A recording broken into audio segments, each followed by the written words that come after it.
Tell you guys too to come join us on Pal Talk in the Gold and Silver chat. I'll place a link down here in my description box.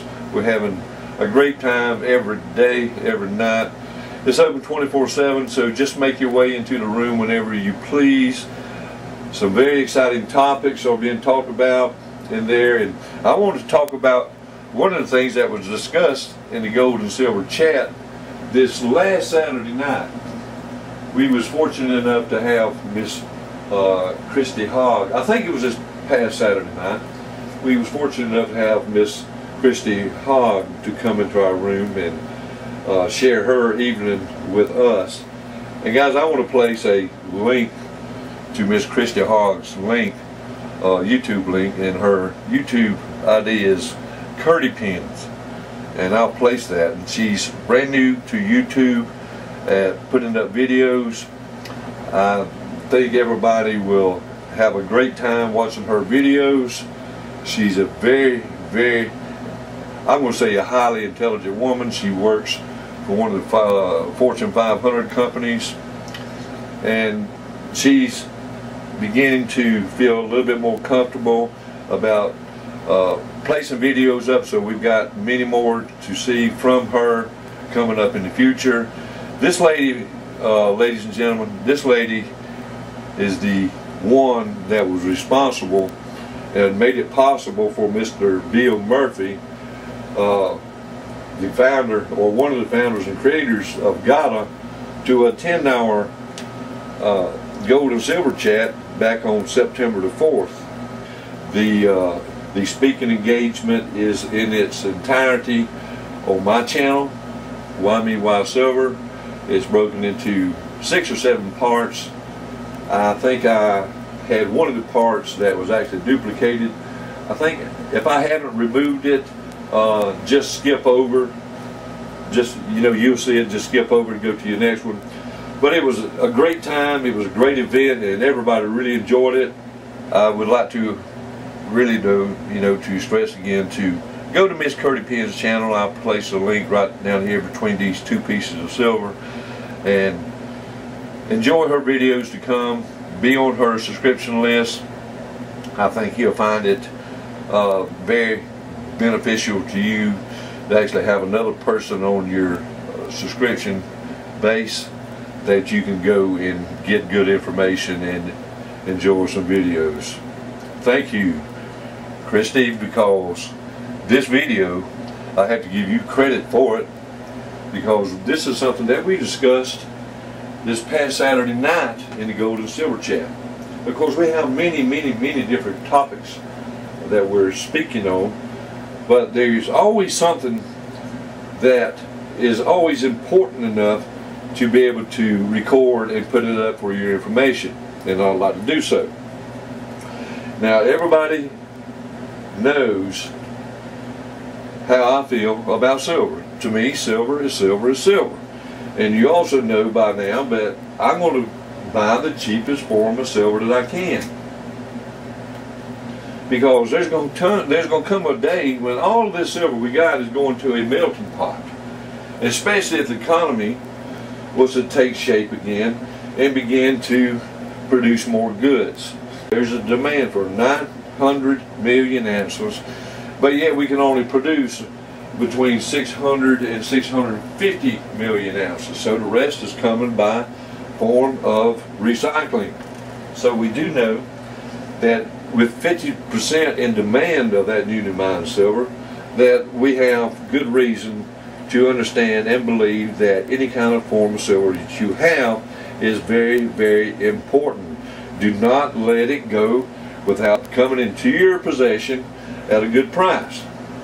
I don't care what it is. If it's got silver in it, make sure that you get it if you can get it at a good price. Now, during this meeting we had, Christy participated in our room, and we were talking about the different forms of silver. Which should I buy? Why should I buy that form? And is it safe to buy that form? And why should I not buy this silver? Well, there's no reason to ever not buy any particular type or form of silver unless it is what? Overpriced.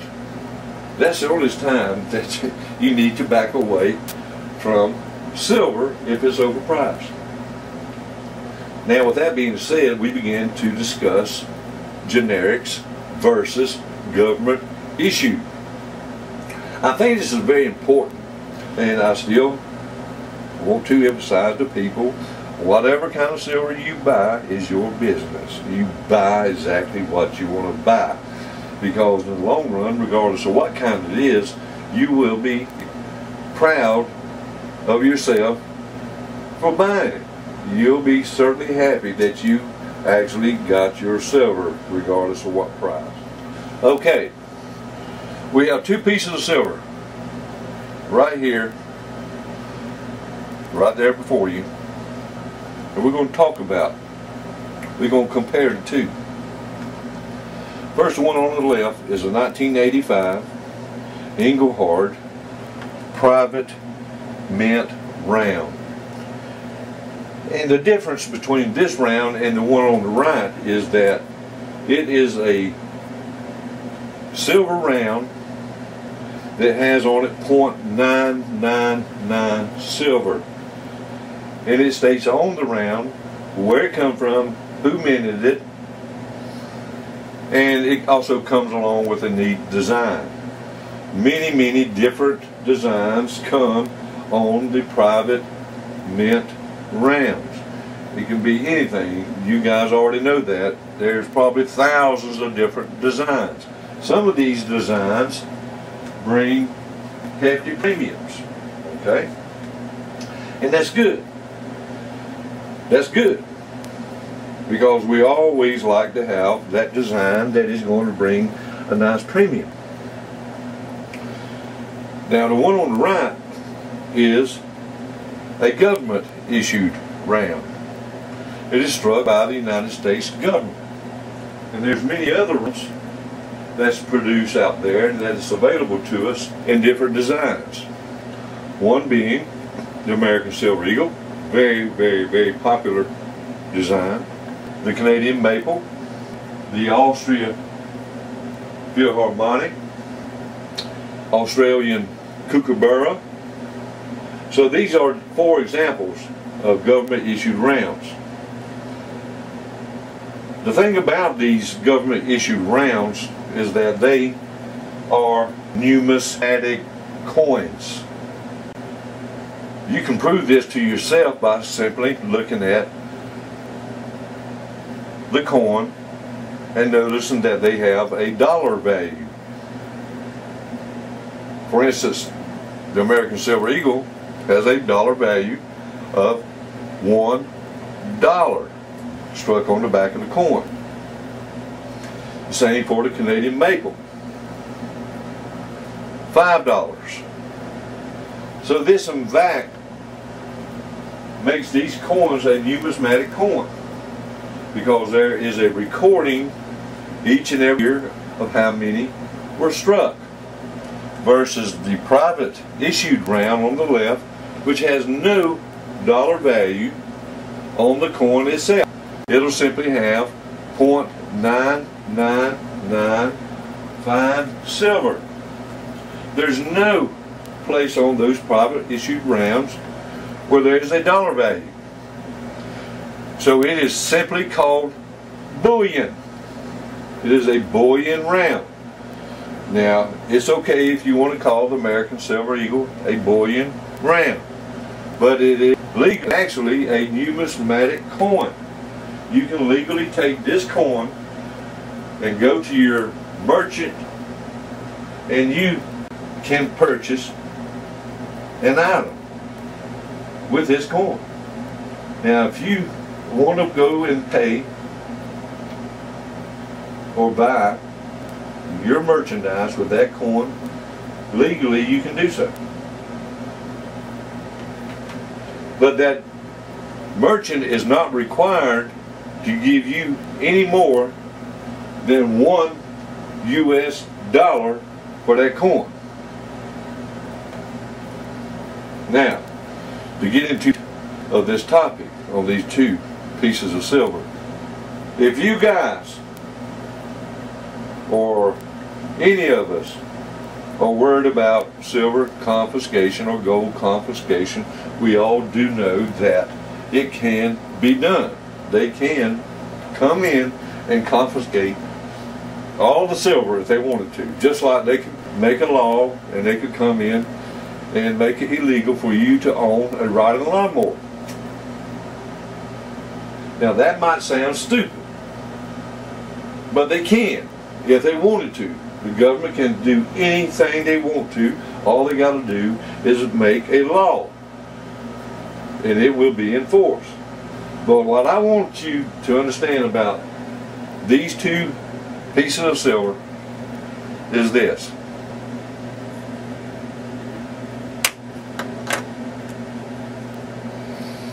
If you'll read on that coin, it says United States of America. Keep that in mind. It has United States of America struck on that coin. So what does this in fact tell you? If you have these coins in your possession, what does it tell you? And you may not have thought about this. If you have this coin, which the one on the right is a coin, it has a numismatic value. If you have this coin in your possession, you are the bearer. You are the bearer of this coin. In fact, you are not the owner of this coin. This coin right here belongs to the United States of America. Meaning they do not have to confiscate silver to get your American Silver Eagle. All they have to do is make a law, and this could very well happen. We have to understand it is possible that if there is such a scarcity of silver, that one of the ways that they could get our silver is to make it illegal to own these, just like they did with gold in 1933. That's right. Whether we want to accept that or face the fact, it is true. It is a fact that they could come in and they could take that American Silver Eagle from you without confiscating silver as a whole. And I believe that they would confiscate those in particular before they would these. They do own it, just as they have a right to retrieve all of the $5 bills if they wanted to. It belongs to them. We are simply the bearers of this coin or these Federal Reserve notes. We are simply and only the bearer. We do not own it. And I think it's very important for you guys to understand this, that you are in more jeopardy of losing these rather than these, because confiscating these, they would have to make it a law that no silver is legal to hold. Well, they don't have to go that far with these. This is something that I wanted to make you aware of. And it's true. Regardless of how much you might want to deny it, it is true that actually every American silver that you have in your possession does not legally belong to you. You are simply the bearer of that coin. It belongs to the United States government.